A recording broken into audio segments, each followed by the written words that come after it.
नमस्कार विद्यार्थी मित्र हो. पत्रकारितेत आपण पाठ्यपुस्तकांच्या जोडीने काही ज्येष्ठ पत्रकारांच्या मुलाखती, त्यांच्याशी संवाद, त्यांच्याशी चर्चा या गोष्टी सुद्धा आपण अभ्यासक्रमात आयोजित केल्या आहेत. आज आपल्या विद्यापीठाच्या स्टुडिओमध्ये मुंबईहून 2 ज्येष्ठ पत्रकार आपल्याशी संवाद साधायला आले आहेत. पहिले आहेत दिलीप चावरे, ते टाइम्स ऑफ इंडियात अनेक वर्ष काम करतात. दुसरे आहेत निळू दामले, ते बरीच वर्ष मुक्त पत्रकार म्हणून मुंबईत, भारतात आणि आंतरराष्ट्रीय पातळीवर काम करतात. आज त्यांच्याशी आपण पत्रकारिता, समकालीन वास्तव, विद्यार्थ्यांनी तयारी कशी करावी या अनुषंगाने चर्चा करणार आहोत. पहिला प्रश्न मी दिलीप चावरे यांना करतो की चावरे, वर्तमानपत्रांना नेहमीच माध्यम, आरसा असं संबोधलं जातं, तर त्याचे स्पष्ट नेमके अर्थ काय असतात? आरसा म्हणजे काय, माध्यम म्हणजे काय, ते जरा समजून सांगा. वर्तमानपत्रांचं काम हे देशासाठी किंवा समाजासाठी एखाद्या आरशासारखं असतं. देशात, समाजात किंवा जगात त्या अर्थाने जे काही घडत असेल त्याचं वस्तुनिष्ठ प्रतिबिंब हे वर्तमानपत्रात पडावं. कारण प्रत्येक माणसाला आरशासमोर जाऊन बघणं शक्य नसतं. त्यामुळे ती माहिती देण्याचं काम जे असतं ते वर्तमानपत्र किंवा दूरचित्रवाणी किंवा आकाशवाणी अशा माध्यमातून होत असतं. म्हणून त्यांना माध्यम म्हणतात. की सर्वसामान्य माणूस, सर्वसामान्य वाचक आणि ती घटना या दोघांची नाळ जोडून देणारं जे यंत्रणा असते त्याला माध्यम म्हणतात. म्हणून त्याला मीडियम किंवा माध्यम असं म्हणतात. आणि मास मीडियम म्हणजे अनेक हजारो, लाखो, कोट्यवधी लोकांपर्यंत जाऊ शकणारं माध्यम. म्हणून इलेक्ट्रॉनिक जे असतात, उदाहरणार्थ दूरचित्रवाणी किंवा रेडिओ, यांना मास मीडिया म्हणतात. न्यूजपेपर सुद्धा हजारो, लाखो लोकांपर्यंत जाऊ शकतात. म्हणून हल्ली न्यूजपेपरचा सुद्धा मास मीडियामध्ये समावेश होतो. आरसा याचा अर्थ जी घटना घडेल ती घटना लोकांसमोर नेऊन ठेवायची. कारण प्रत्येक घटनेला प्रत्येक माणूस हा साक्षीदार असू शकत नाही, तो बघू शकत नाही, तो घटनास्थळी असू शकत नाही. म्हणून हे वर्तमानपत्रांचं काम आहे. म्हणून वर्तमानपत्रांना समाजाचे डोळे आणि कान असं सुद्धा म्हणतात. त्यासाठी पत्रकारांनी, म्हणजे उमेदवारी करणाऱ्या पत्रकारांनी कुठली तयारी करणं आवश्यक आहे असं तुम्ही म्हणाल? पत्रकारितेत आवश्यक असणारे 2 गुण, सगळ्यात महत्वाचे 2 गुण माझ्या मते म्हणजे, एक म्हणजे अमाप कष्ट करायची तयारी आणि दुसरं म्हणजे मोबदल्याकडे किंवा घड्याळाकडे फारसं लक्ष ठेवायचं नाही. सतत फिरण्याची, सतत नव्या नव्या लोकांना भेटण्याची, सतत शिकण्याची ज्याची तयारी असेल त्या बातमीदाराला, त्या पत्रकाराला नवे नवे विषय मिळायला काही अडचण येणार नाही.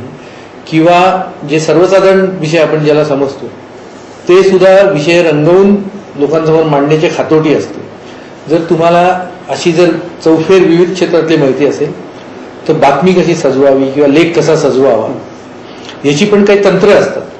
ती तंत्र आपल्याला शिकता येतात. पण त्या तंत्रांचा प्रत्यक्ष अवलंब आपण काम जेव्हा करायला लागतो तेव्हा आपल्याला करून दाखवता येतं.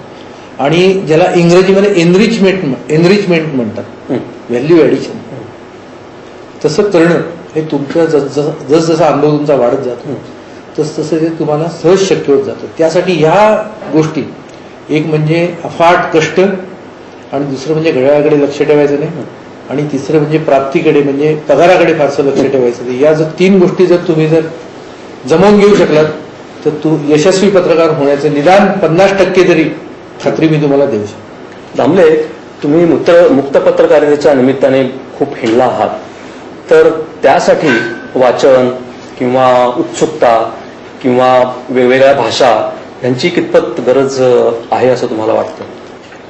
सगळ्याच गोष्टींची आवश्यकता आहे. वाचन असण्यासाठी लागतं की तुम्ही ज्या विषयावर लिहायला किंवा रेकॉर्डिंगला जाता तो विषय तुम्हाला समजायला पाहिजे.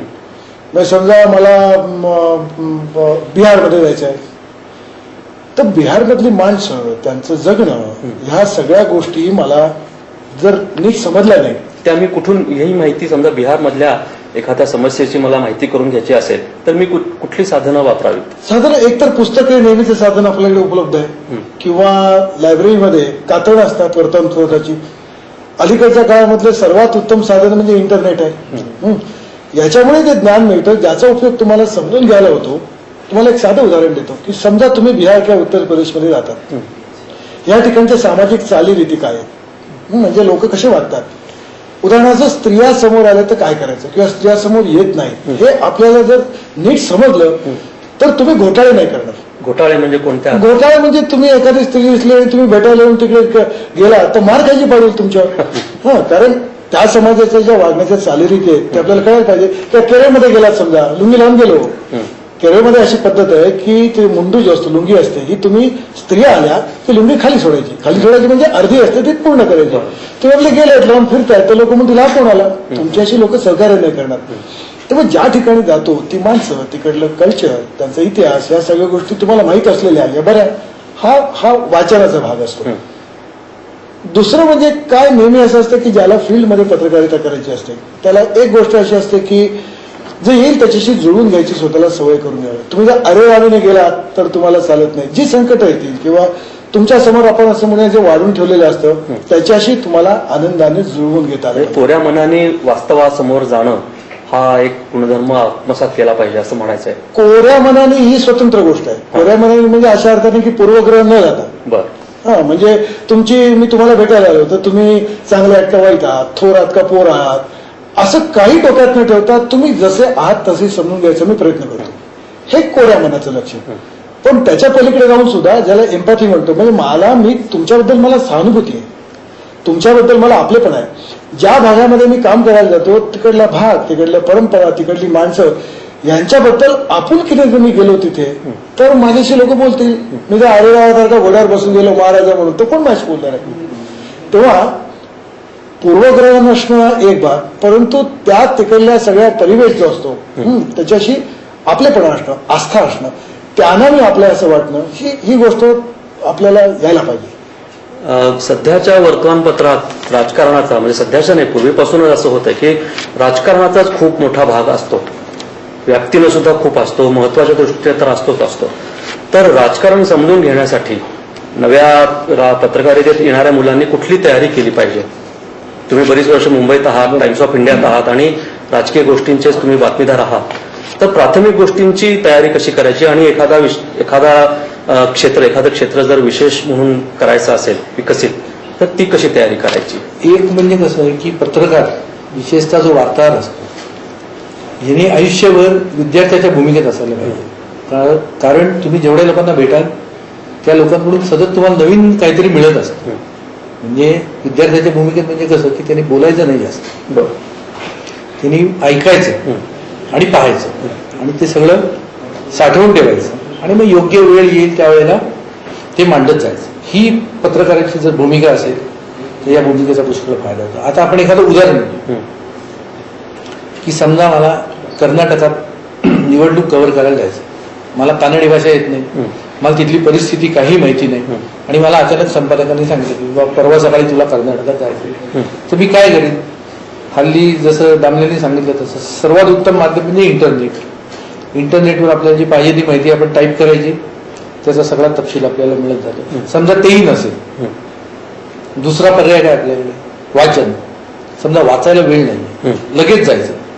तिसरा पर्याय, सगळ्यात सोपा पर्याय, ज्याचा मी नेहमी वापर करतो, ते म्हणजे एखादा जाणकार माणूस असेल, एखादा अभ्यासू माणूस असेल, सरळ त्याच्याकडे जायचं. तर तेवढाही समजा वेळ काही लोकांना नसतो तर त्याला फोन करायचा, फोनवर बोलायचं. त्याला जर वाटलं की बा आपल्याला खरोखर उत्सुकता आहे, काहीतरी शिकायचं, तो बोलून घेतो आपल्याला. तास दीड तास अशा माणसाकडून जर आपल्याला ऐकायला मिळालं तर अनेक गोष्टी पटपट कळत जातात. म्हणजे जाताना आपण अगदीच ज्याला नर्मदेचा असं नाही म्हणणार मी, पण अगदीच जो गोटा आहे असे जात नाही. आपल्याला काहीतरी माहिती असते, समोरचा माणूस बोलतोय तर मला विषय कळतो. किंवा कर्नाटकात तर लिंगायत म्हणजे काय, वक्तलिंग म्हणजे काय, आरस कोण होते, किंवा देवगड कोण होता, निजलिंगप्पा कोण होता, कसे कसे बदलत गेले, 3 कर्नाटकातले जे भाग आहेत त्यांचे आपसातले संबंध, काँग्रेस, अँटी काँग्रेस, हे सगळे जे घटक आहेत, हे जर तुम्ही जर एखाद्या माहितगार माणसाला जर त्याच्याशी संपर्क साधू शकला तर ते सगळेच उत्तम. आणि असं बहुतेक ठिकाणी, बहुतेक शहरांमध्ये असे तज्ज्ञ लोक तुम्हाला सापडतातच, म्हणजे फार अडचण येत नाही त्याच्यासाठी. पण राजकारणाचा विषय थोडासा नाजूक असतो, सत्ताधारी असतात, त्यांच्याकडे शिक्षा करण्याची, शासन करण्याची शक्ती असते. मग थोडेसे दबाव तरी येत असतीलच पत्रकारिता करताना. कसं आहे, राजकारणात 2 गोष्टी असतात. एक, एखाद्या माणसाचं राजकीय जीवन किंवा त्याची राजकीय ध्येय धोरणं आणि त्याचं खासगी जीवन या दोन गोष्टींची तुम्ही कधी गल्लत करता कामा नये. तुम्ही त्याच्या राजकारणावर, त्याच्या पक्षाबद्दल, त्याच्या जाहीरनाम्याबद्दल किंवा संसदेतल्या किंवा विधिमंडळातल्या त्याच्या कारकिर्दीबद्दल, कामगिरीबद्दल, तो मंत्रालयात मंत्री असेल तर लोकांचं त्याच्याबद्दलची प्रतिक्रिया काय, या गोष्टी लिहिल्या तर सहसा माणूस चिडत नाही असा माझा अनुभव आहे. कसं आहे की मी जसं सुरुवातीला म्हणलं तसं वास्तव मांडणं हे तुमचं काम आहे. तुम्ही एखाद्याबद्दल खोटं नाटक लिहिलं, मुद्दाम चुकीचं लिहिलं, गैरप्रचार, अपप्रचार केला तर मग त्याचे जे परिणाम होतील ते तुम्हाला बोलायला लागतील. पण खरंच तुम्ही जर लिहिलं तर राजकारणातला माणूस शक्यतो नाराज होत नाही. त्या क्षणापुरतं त्याला वाईट वाटेल की बाबा माझ्याकडे ओळखीचा आहे, माझा मित्र आहे, माझ्या विरुद्ध कसं लिहिलं. पण खरं लिहायला म्हणजे खरं लिहिणं हे आपलं व्रत आहे, म्हणून आपण या व्यवसायात टिकलेलो. दामले, तुम्हाला मी ह्या अनुषंगानेच प्रश्न विचारणार आहे की राजकीय काय लिहिताना किंवा सांस्कृतिक गोष्टी लोकांसमोर नेताना भाषा कोणत्या प्रकारची वापरावी. म्हणजे तुम्ही दोन्ही माध्यमांमध्ये काम करता, मुद्रित माध्यमातही काम केलेलं आहे, इलेक्ट्रॉनिक माध्यमातही काम केलं आहे. तर भाषा, पत्रकारितेची भाषा ही कशी असावी आणि ती का असावी याच्याबद्दल थोडंसं स्पष्टीकरण करून सांगा. भाषा मुद्रित माध्यमामध्ये म्हणजे छापील आपण दैनिक साप्ताहिकामध्ये आपण ज्यावेळी लिहित असतो, मजकूर तयार करत असतो, मला वाटतं भाषेचा अगदी एक साधा नियम असा आहे की जितकं सोपं करता येईल तेवढं भाषेमध्ये द्यावं लागतं. मी नेहमी उदाहरण देतो की भाषा म्हणजे जेवणासारखी असते. मी जर तुमच्याकडे जेवायला आलो आणि तुम्ही मला 1 किलोभर श्रीखंड खायला घातलं आणि त्याच्यानंतर पुरणपोळीवर 2 वाट्या तूप खायला घातलं की मेलो. म्हणजे मला तुम्हाला कापलं याचं समाधान मिळेल, पण माझ्या पोटाचं काही खरं नाही, पुढले काय दिवस मला होईल काय सांगता येत नाही. म्हणून जेवण कसं असावं ते सहज पचेल असावं, थोड्या वेळानं असावं, हे आपले नियम आहेत. चावून खावं, हेच सगळे नियम भाषेला सुद्धा लागू असतात. म्हणजे एक लांब लचक वाक्य बोलत सुटले, मग सुरुवात कुठे शेवट कुठे कळत नाही असं बोलता कामा नये. त्या भाषेत तुम्ही जे शब्द वापरता, ज्या कल्पना वापरता, त्या तुमच्या वाचकांनी शेअर केलेल्या असायला पाहिजे.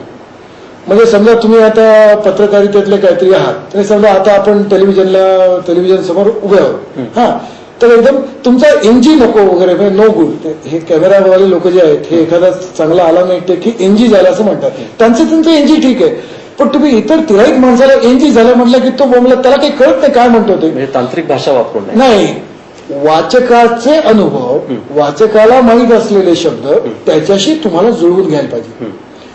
आपल्याला बरेच हाऊस असते की आपण कोट करतो, कोणाला तरी पुस्तकं कोट करतो, ती वाचकाने वाचली असतील तर काय. टिक्सन असं म्हणाला, बिक्सन असं म्हणाला, किटसन असं म्हणाला, कोण टिक्सन बिक्सन कोणाला काय माहिती. तर मग त्याचं वाचन, त्याचं अनुभवाचं विश्व, त्याच्या जीवनात येणारे शब्द आणि अनुभव, हे जेवढे तुम्ही ह्याच्यात मधून तुम्ही जेवढं वाचकांसमोर द्याल तेवढं हे वाचकांना पडतं. म्हणून त्याच्या अनुभवाशी जोडून घेणारी भाषा सोपी असली पाहिजे, पचायला सोपी असली पाहिजे. आपल्या इथे एक लोकांचा गैरसमज असतो की जेवढं कठीण तेवढं चांगलं. उदाहरणार्थ लोक न कळणारे भयंकर शब्द वापरतात, न कळणारे शब्द. लोक वा काय जड काय पकलं नाही. न पचणारं खाण्याचे जे त्रासेस होतात तसं सगळं, म्हणून सोपं असावं, लोकांना पचेल असं असावं, आणि जे लोक शेअर करतील अशी भाषा वापरायला पाहिजे. टेलिव्हिजन या माध्यमामध्ये सुद्धा शेवटी तोच नियम आहे. तुम्ही ज्यावेळी व्हिज्युअल त्याच्यासमोर ठेवता, उदाहरणार्थ तुमच्यासमोर मी उभा आहे आणि तुम्ही माझ्यावर कॅमेरा चालवत असतात, हा कॅमेरा कसा चालवणार तुम्ही. म्हणजे जसं उदाहरणार्थ हिंदी सिनेमाच्या गाड्यामध्ये कॅमेरा चालवायची पद्धत आहे आणि साधारणपणे 1 मिनिटामध्ये ते 12 शॉट्स येतात. मग ती एकदा हात कुठे गेला, एकदा काश्मीर, दुसरं माणसाला कळत नाही. एखादं दृश्य माणसाच्या पटलावर जर राहायचं असेल आणि त्याचा त्याला अर्थ समजायचा असेल तर ते किती मिनिट त्याच्या डोळ्यासमोर असायला पाहिजे, याचा काहीतरी हिशोब केला पाहिजे. उगाच कॅमेरा वर खाली इकडे तिकडे करून तुम्हाला चमत्कार केल्यासारखं वाटतं, पण पाहणाऱ्या माणसाला त्रास होतो. म्हणजे पाहणाऱ्या माणसाला त्रास न होणं हे कॅमेऱ्याचं वैशिष्ट्य असलं पाहिजे. जसं लिहिताना ओळ ही कधी 1 मैल लांबीची असतं किंवा नाही, आपण जे 4.5 सेंटीमीटर कॉलम करतो त्याचं कारण टोकाला गेल्यानंतर ओळीच्या सुरुवातीला यायला आपल्याला जमलं पाहिजे, अजून नियम आहे ना, तसं करावं लागतं. तेव्हा शेवटी वाचक त्याला काय पटतं, श्रोता त्याला काय पचतं, त्याला तो काय काय गोष्टी पाहू शकतो, त्याचा अटेन्शन स्पॅन किती आहे. एक शॉट लावून तुम्ही अर्धा तास बसला तर बघत नाही, कंटाळा येतो त्याला. म्हणजे मग 3 मिनिटांनंतर त्याला बदललं पाहिजे. माझ्यासारखा बेकार चेहरा बघून त्याला कंटाळा येतो, त्याला दुसरी काहीतरी दाखवायला पाहिजे, त्याला आनंद वाटेल, त्याला सुखाचं वाटेल, अशा रीतीने तुमच्या दृश्यांची रचना ही दृश्य भाषा या रीतीने बघावं. चावरे, पत्रकारिता का करायची? म्हणजे त्याच्यात तुम्ही म्हणताय खूप कष्ट पण आले, कमी पैसा पण आला, ज्यांना आवडत नाही त्यांच्याकडून शिव्याशाप खाणं पण आलं, तरी सुद्धा पत्रकारिता का करायची हा एक प्रश्न आहे. आणि पत्रकारितेचे आपल्याकडचे जे काय नमुने आहेत ते जाणीवपूर्वक समाज बदलाचे, एक गरीब राष्ट्राला बऱ्यापैकी आर्थिक अवस्थेमध्ये नेण्याच्या प्रयत्नातले असे रूपबंध आहेत. तर पत्रकारितेचा परिणाम खरोखर होत असतो का समाजावर? पत्रकारिता का करायची याचं उत्तर खरं तर म्हणजे हा प्रश्न गैरलागू आहे. कारण याचं या क्षेत्राचं वैशिष्ट्य असं आहे की या क्षेत्रामध्ये लोक स्वतःहून येतात आणि ज्यांना खरी आवड आहे तेवढेच लोक याच्यात टिकतात. बाकी येतात, काही दिवस काम करतात, थकून निघून जातात, किंवा अधिक पगाराची नोकरी मिळते, किंवा काय वाटेल ते होतं. किंवा पत्रकारितेभोवती सत्य किंवा हे अशी काही बरीच मोठी मूल्य चिकटवली जातात. तर त्यासाठी लढणं नाही, लोकशाहीमध्ये जे हा चौथा स्तंभ आहे, 3 स्तंभांचं मी वर्णन नाही करत, पण पत्रकारिता हा चौथा स्तंभ आहे. त्यामुळे तुमच्यावर समाजाने एक विशिष्ट जबाबदारी टाकलेलीच आहे, हे गृहीतच धरायचं असतं. सर्वसामान्य माणूस आणि पत्रकार यांच्यात तुम्हाला फरक करायलाच लागतो, तरच तुम्ही पत्रकार म्हणून वावरू शकता. तटस्थ वृत्तीने कुठल्याही गोष्टीकडे बघणं, जे साध्या माणसाला दिसत नाही तो तपशील तुम्ही टिकून घेणं, तो तपशील तुम्ही स्मरणात ठेवणं, तो योग्य वेळी त्याचा वापर करणं, या गोष्टी सर्वसामान्य माणसाला जमत नाहीत. एखादा जर अडचणीचा आणीबाणीचा प्रसंग आला तर सर्वसामान्य माणूस गोंधळून जातो, त्याला काय करायचं ते कळत नाही. पण जसा सैनिक असेल किंवा जसा पोलीस अधिकारी असेल किंवा जसा एखादा प्रशिक्षित अधिकारी असेल तसा पत्रकाराचा असतं. पत्रकाराला बरोबर माहिती असतं कुठे जायचं, बातमी कशी मिळवायची. त्यामुळे पत्रकारिता हा इतर व्यवसायांपेक्षा वेगळा व्यवसाय. तो जनतेचा प्रतिनिधी मानायचा की मालकांचा प्रतिनिधी मानायचा? जनतेचा प्रतिनिधी. तो जर मालकांचा प्रतिनिधी म्हणून गेला तर कोणी त्याला प्रवेश देणार नाही. तो लोकांसाठी काम करतो, वाचकांसाठी काम करतो, म्हणूनच त्याला सगळीकडे प्रवेश असतो. नाही तर लोक प्रवेश देणार नाही. उद्या मी माझ्या मालकांचं नाव सांगून गेलं तर मला मुख्यमंत्र्यांकडे किंवा मंत्रालयात प्रवेश मिळणार नाही, पण माझ्या दैनिकाचं नाव सांगितलं तर नक्की मिळेल. हा फरक आहे. त्यामुळे पत्रकाराचं हे तुम्हाला म्हणायचं मी जरा वेगळ्या पद्धतीने बघतो. म्हणजे मला हे शब्द समजायला जरा जड जातात. कोणते? हे मालक प्रतिनिधी वगैरे किंवा सत्यभित्य, मला जरा त्रास होतो. माझं असं म्हणणं आहे की पत्रकार म्हणून मी काय काम करतो. इथे मी नाशिकमध्ये आज तुमच्या बरोबर आहे. मी मुंबई ज्यावेळी परत जातो त्यावेळी मी लोकांना मी या नाशिकच्या ह्या 4 भिंतींमध्ये काय केलंय लोकांना सांगतो. ह्याचं कारण ती माणसं नाशिकला येऊ शकत नाहीत. तेव्हा एखाद्या घटनेपासून दूर असणाऱ्या माणसांना तिकडली घटना शक्यतो जशीच्या तशी दाखवणं ही पत्रकाराची जबाबदारी आहे. जी कॅमेऱ्याची जबाबदारी आहे ती माझी आहे. कॅमेऱ्यामध्ये मी दृश्यांमधून दाखवतो, शब्दांमध्ये मी वर्णन करायचा प्रयत्न करतो की जेणेकरून त्या माणसाला तिथे आपण नव्हतो त्याच्यातून जे आपलं गेलं ते तो लॉस त्याला होऊ नये म्हणून. तेव्हा कोणाचं प्रतिनिधी वगैरे हे तुम्ही कसं मानतायच्या रोलमध्ये. मला असं वाटतं मी प्रतिनिधी नसतो. मला डोळे भेटले आणि डोळे भेटल्यानंतर डोळे काय म्हणाले, मला असं वाटतं मी जसं गावाला जाऊन गोष्ट सांगतो. आपण गावाकडे गेल्यावर पारावर बसल्यावर विचारत काय केलं मुंबईला, मग काय गेलो डोळे भेटले राव आणि मग ते म्हणाले, मग ते पहिल्यांदा असं केलं. म्हणजे त्या तुमच्या उदगीरच्या लोकांना, माझ्यासमोर बसलेल्या माणसाला मुंबईतला माझा अनुभव शक्यतो तंतोतंत मला देता आला पाहिजे. म्हणून तो तंतोतंत देण्याचं कसब हे माझं पत्रकारितेचं कसब. आता याच्यामध्ये मूल्यांचा प्रश्न कुठे येतो. शक्यतो याच्यामध्ये लबाडी करून याचे अपेक्षित आहे. डोळे मला आवडत नाही तर माझा संबंध नाही, मला माझं काम आहे ना म्हणून हे मला द्यावं लागतं. तेव्हा मूल्यबिल्ल असा भाग नसतो. दुसरं तुम्ही परिणामांचं म्हणताय, तुम्ही एक असं बघा की माझं काम काय. माझं काम हे इकडे डोळे चावरे या सगळ्या लोकांच्या बरोबर मी बसलो. जे घडलं ते मी त्यांना लोकांना रोज सांगितलं.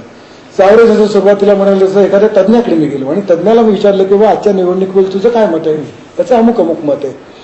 तर मी लोकांना जगातल्या विशिष्ट विषयांबद्दल किंवा कुठल्या विषयाबद्दल माहिती ठेवतो आणि लोकांना पहा बाबा असं चित्र आहे, दुसरा माणूस दुसरी माहिती ठेवतो आणि मग या माहितीची घुसळण करून माणसं आपापले निर्णय घेतात. मग ते वस्तू विकत घेत असतील, मतं देत असतील, कुंभमेळ्यात जात असतील किंवा कुंभमेळ्यात जात नाही म्हणत असतील. तुम्ही ज्याला परिणाम घडवता असेल म्हणतो त्याला मी परिणामाच्या अर्थाने पत्रकारितेकडे बघत नाही. पत्रकारिता ही लोकांना जास्तीत जास्त अँगल्सनी जास्तीत जास्त माहिती देते जेणेकरून त्यांना त्यांचा निर्णय घेणे सोपं असतं. परिणाम हा त्यांची ऍक्शन, ते जे काय करतात हा परिणामाचा असतो. तेव्हा मला असं वाटतं की परिणाम होत असतो, लोक घेत असतात. तुम्ही ज्या पद्धतीने माहिती देता त्यांचा वापर ते कसं करतात हे बघावं लागतं. नाही, हा मला मुद्दा थोडा स्पष्ट करणं आवश्यक आहे. बरं. शब्द जड असल्यामुळे ते म्हणतात मला कळला नाही म्हणून. पण जी घटना घडेल त्याची माहिती तशीच्या तशी वाचकांपर्यंत पोहोचवणं म्हणजेच वस्तुनिष्ठ हो. हा एक मुद्दा झाला. आणि दुसरा मुद्दा म्हणजे जरी पत्रकार आपण असलो आणि आपल्याला जरी स्वातंत्र्य असलं, अभिव्यक्ती स्वातंत्र्य, तरी कुठल्या स्वातंत्र्याचा वापर कसा करायचा, कुठे करायचा. समजा मी एखादी गोष्ट मला माहिती, म्हणजे कुठल्याही पत्रकाराला अनेक गोष्टी माहिती असतात ज्या तो छापत नाही, कारण ते छापण्यासारख्या नसतं. छापल्याचे त्याचे काय अन्य परिणाम होऊ शकते. पण हा सारासार विचार प्रत्येक पत्रकाराला करायला लागतो. हा नवीन या व्यवसायात येणाऱ्या लोकांनी देखील हे लक्षात ठेवायला त्याला पाहिजे. आचारसंहिता असं म्हणतात का? आचारसंहिता असं नाही, हा शब्द जरा धोकादायक आहे. कारण कोणी आचारसंहिता कोण करणार पत्रकारांसाठी? असं जगात कुठे नाही आचारसंहिता, आणि ती भारतातही असू नये. पण काही गोष्टी आपण ज्या पाळतो, किंवा आपले आई वडील आले त्यांच्यासमोर आपण अमुक गोष्टी करतो, अमुक गोष्टी करत नाही, किंवा ज्येष्ठ लोक आले किंवा छोटा मुलगा आला आपल्यासमोर, तर जसे आपण वागतो तसं आपण या व्यवसायात देखील वागण्याचे काही नियम आहेत आणि ते नियम प्रत्येकाने पाळायचे असतात. त्यातला एक नियम म्हणजे आपल्याकडे जी काय माहिती असेल त्या माहितीचा विवेकाने वापर करायचा, अविवेकाने वापर करायचा नाही. माझ्याकडे माहिती आहे, समजा एखाद्या महिलेबद्दल उदाहरणार्थ सांगतो, एखाद्या पुढाऱ्याबद्दल माहिती, एखाद्या महिलेबद्दल माहिती, उद्या जर मी ती माहिती छापली त्यांच्या कुटुंबावर, त्यांच्या जीवनावर त्याचा वाईट परिणाम होऊ शकतो. त्या माहितीचा सर्वसामान्य लोकांची काही संबंध जोपर्यंत येत नाही तोपर्यंत, ज्या क्षणाला त्याला त्या घटनेचा संबंध किंवा त्या माहितीचा संबंध त्या व्यक्तीच्या सार्वजनिक कारकिर्दीबरोबर येईल त्या क्षणाला मी ती माहिती छापेन. पण जोपर्यंत एखादी बाब खाजगी आहे, समजा एखाद्या माणसाला एखादा आजार असतो, आपण कशासाठी लिहायचं? म्हणजे समाजाचं काही भलं होणार नाही. उद्या समजा राष्ट्रपती असतील किंवा पंतप्रधान असतील आणि त्यांना माहिती आहे की आपल्याला 3च महिने राहिले आणि ते जर जनतेला सांगत असतील तर मी ते जनतेला सांगेन. ग्रामीण भागामध्ये पत्रकारितेचा उपयोग बराचसा विकासाची कामं पुढे नेण्याकरता, विकासाच्या गरजा भागवण्याकरता, लोकांच्या इच्छा आकांक्षा लोकांपर्यंत पोहोचवण्यासाठी, सरकारपर्यंत पोहोचवण्यासाठी पण केला जातो. तर अशा वेळेला पत्रकारितेने निष्पक्ष राहणं, तटस्थ राहणं हे कितपत व्यवसायात पोचू शकतं? नाही, विकास आणि निष्पक्ष राहणे या संकल्पना दोन पूर्ण वेगवेगळ्या आहेत. विकासाच्या बाबतीत पत्रकारांनी समाजाबरोबरच राहिलं पाहिजे. या समाजाच्या ज्या गरजा असतील त्या त्यांनी शासनासमोर, लोकप्रतिनिधींच्या समोर किंवा इतर कोण असतील त्यांच्यासमोर मांडायलाच पाहिजे. विकासाच्या बाबतीत निष्पक्ष राहण्याचा प्रश्नच येत नाही. निष्पक्ष आता कधी म्हणू शकतो आपण की बा पश्चिम महाराष्ट्रात जास्त पैसे दिले, विदर्भाला कमी पैसे दिले, मराठवाड्याला कमी पैसे दिले, इतपत टीका करणं योग्य. पण हा शेवटी विकासाचा प्रश्न, त्यामुळे विकासाच्या प्रश्नावर बाजू घ्यावीच लागते. पण ह्यानंतरचे जे हितसंबंध असतात की हे अमुक या कामाचं कंत्राट अमुकच माणसाला द्यावं किंवा अमुक कंपनीला द्यावं, याच्याशी पत्रकारांचा काही संबंध नाही. या बाबतीत निष्पक्ष राहायची काही गरज नाही. या बाबतीत जे दिसेल ते लिहून टाकायचं, मग त्याचे जे काय परिणाम होतील ते होतील. त्यामुळे विकास आणि निष्पक्षता या दोन्ही कल्पना या परस्पर विरुद्ध नसून परस्पर पूरक आहेत असं मला वाटतं. तुमचं काय म्हणणं आहे? तुम्ही राजकीय पत्रकारितेपासून खूपच दूर आहात आणि तुम्ही नाही आहात, भरपूर आहे, पण फक्त किती लिहितो एवढंच फक्त भरपूर मी करतो. पण विकासाची पत्रकारिता तुम्ही भरपूर केलेली आहे. पर्यावरण विषयक तुमची बरीचशी प्रसिद्धी आहे की पर्यावरण विषयक पत्रकार म्हणून. तर तिथे तुम्ही पत्रकारितेचे कौशल्य प्रश्न मांडण्यासाठी म्हणून करता का केवळ आरसा म्हणून लोकांना दाखवता? एक तर आरसा म्हणून लोकांना दाखवायला पाहिजे, उघडच आहे. विकासाच्या प्रश्नावर ज्या समाजाच्या विकासाचा मी विचार करतो, मग तो जात, धर्म, विभाग, भौगोलिक असा कुठली असेल, ती माणसं काय तर मला दाखवायला पाहिजे. तेव्हा एका हद्दीपर्यंत विकासाच्या सगळ्या गोष्टी त्याच्यासमोर ठेवाव्या लागतातच मला. त्या ठेवत असताना तुम्ही म्हणताय त्याला निष्पक्षपातीपणाचा अर्थ असा होतो की विकासाच्या आड तुम्ही येऊ नका एवढंच, पण बाकी शक्यतो सर्व पक्ष मला विकास करताना सुद्धा दाखवायच लागतात, कारण लोकांना शेवटी सगळी माहिती मिळाली पाहिजे. मित्र हो, आज आपण पत्रकारितेसाठी लागणारे गुण, कष्टाची तयारी, प्रामाणिकपणा, सचोटी, चारित्र्य या बऱ्याच गोष्टींची दिलीप चावरे आणि निळू दामले या दोन ज्येष्ठ पत्रकारांची आपण चर्चा केली. मला असा विश्वास वाटतो की या चर्चेमधून तुमचे काहीसे प्रश्न तरी सुटले असतीलच. धन्यवाद.